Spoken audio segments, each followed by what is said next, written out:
देखिए, इस particular question में क्वेश्चन बहुत ही अच्छा है।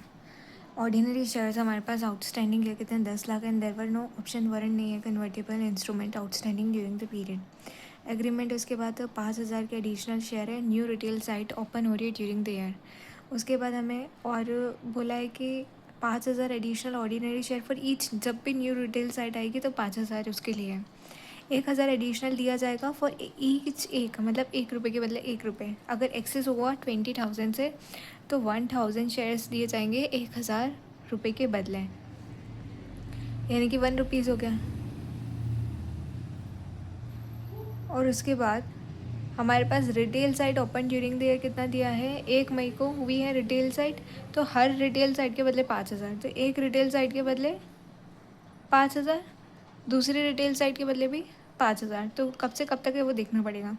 उसके बाद कंसोलिडेटेड ईयर टू प्रॉफिट दे रखा है हमें 11 लाख, 23 लाख, 19 और 29। तो हमें इंडिविजुअली देखना होगा क्वार्टर वाइज कि पहले तो फर्स्ट क्वार्टर में इतना, फिर सेकंड क्वार्टर में 12 लाख, फिर थर्ड क्वार्टर में यहाँ से गिर के आके यहाँ तक आ गया तो 4 लाख का लॉस, और फिर फोर्थ क्वार्टर में अगेन हमारे पास 10 लाख का प्रॉफिट। फिर हमें बेसिक ईपीएस बताना है, डाइल्यूटेड ईपीएस बताना है on a quarterly as well as annual basis. उसके बाद हमें दे रखा है कि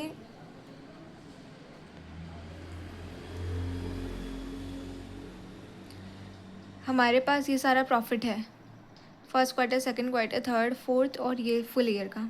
ठीक है, उसके बाद हमारे पास 10 लाख तो throughout the year constant रहेंगे। अब आता है हमारे पास retail side contingency. Retail side हमने क्या बोला कि जब भी रिटेल साइड आएगी उस टाइम 5,000। ठीक है, तो 5,000 कितने मंथ पे आई और कब आई। अब फर्स्ट क्वार्टर में तो आई नहीं, सेकंड क्वार्टर में आई, तो अप्रैल में नहीं आई, मई और जून में आई, 2 महीने के लिए आई, तो 2/3, तो इतना हो जाएगा हमारा सेकंड क्वार्टर में। ठीक है, उसके बाद थर्ड क्वार्टर में क्या होगा कि थर्ड क्वार्टर में हमें दे रखा है 1 सितंबर 2001। ठीक है, तो थर्ड क्वार्टर में तो जो सेकंड वाला था रिटेल वो थर्ड क्वार्टर में तो 3/3 यानी कि पूरे महीने के लिए आएगा, तो 5,000 तो आएगा ही। और उसके बाद तो जो थर्ड क्वार्टर में सितंबर में आ रहा है, तो हम क्या बोल रहे हैं, अप्रैल मई जून जुलाई अगस्त सितंबर, यानी कि 1 महीने के लिए आ रहा है, तो 5,000 divide by multiply 1 divide by 3, तो इतना आ जाएगा। तो थर्ड क्वार्टर में 5,000 पूरा का पूरा, और ये इतना 1,667, क्योंकि अप्रैल मई जून जुलाई अगस्त सितंबर 1 महीने के लिए आया। देखिए यहाँ तक हम आ गए हैं, यहाँ तक कितना हो जाएगा हमारा 333, क्योंकि यहाँ पे है 5,000 मल्टीप्लाई 2/3, क्योंकि 2 मंथ के लिए था मई जून, यहाँ पे ओनली अगस्त, तो 5,000 तो पूरा 3/3 जो कि इस क्वार्टर से आ रहा है, और अगला 5,000 का 1/3। फिर इस क्वार्टर में क्या होगा कि ये जो दो ऑलरेडी 5,000 है, 5,000 3/3, 5,000 3/3। अब year to date full year के लिए क्या करना है हमें, फुल ईयर के लिए हमारे पास है 5,000 मई जून जुलाई अगस्त सितंबर अक्टूबर नवंबर दिसंबर 8 मंथ्स के लिए, तो 5,000 मल्टीप्लाई 8/12, और फिर 5,000 सितंबर वाला सितंबर अक्टूबर नवंबर दिसंबर 4 महीने के लिए, तो 4/12, ऐसे करके हमारे पास 5,000 आ जाएगा। तो ऐसे हम निकाल देंगे क्या, बेसिक ईपीएस निकल जाएगा। अब आ जाते हैं डाइल्यूटेड पे।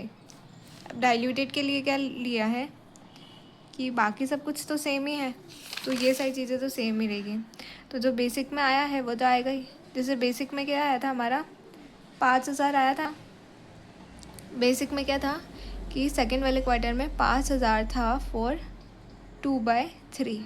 ठीक है, और डाइल्यूटेड के लिए कि ये 1 महीने पहले आ जाता, तो 5,000 मल्टीप्लाई 1/3, तो ऐसे करके ये 5,000 हो गया। इस मंथ में क्या होगा कि नेक्स्ट वाले मंथ में, तो नेक्स्ट वाले मंथ में जो बेसिक वाला है, यानी कि बेसिक वाला तो 5,000 था 3/3, इसमें तो कोई प्रॉब्लम नहीं है। जो अगला 5,000 था 1/3 के लिए, और 5,000 2/3, तो ऐसे करके हमारे पास 10,000 हो गया।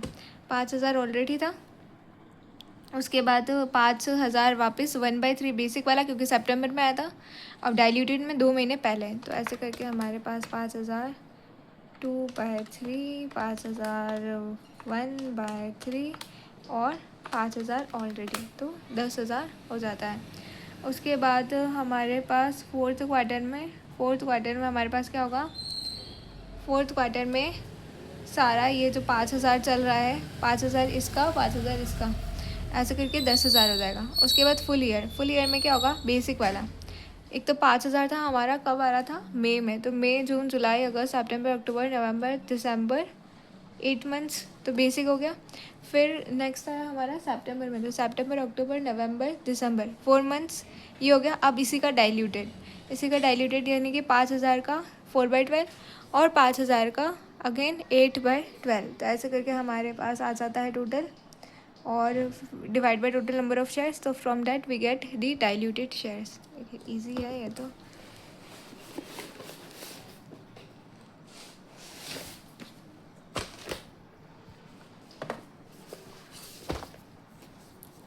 हमारे पास ये सब आ गया है। ये लॉस वाला नेगेटिव दिखा देंगे, और डाइल्यूटेड में भी ये जो आना चाहिए था वो आ चुका है।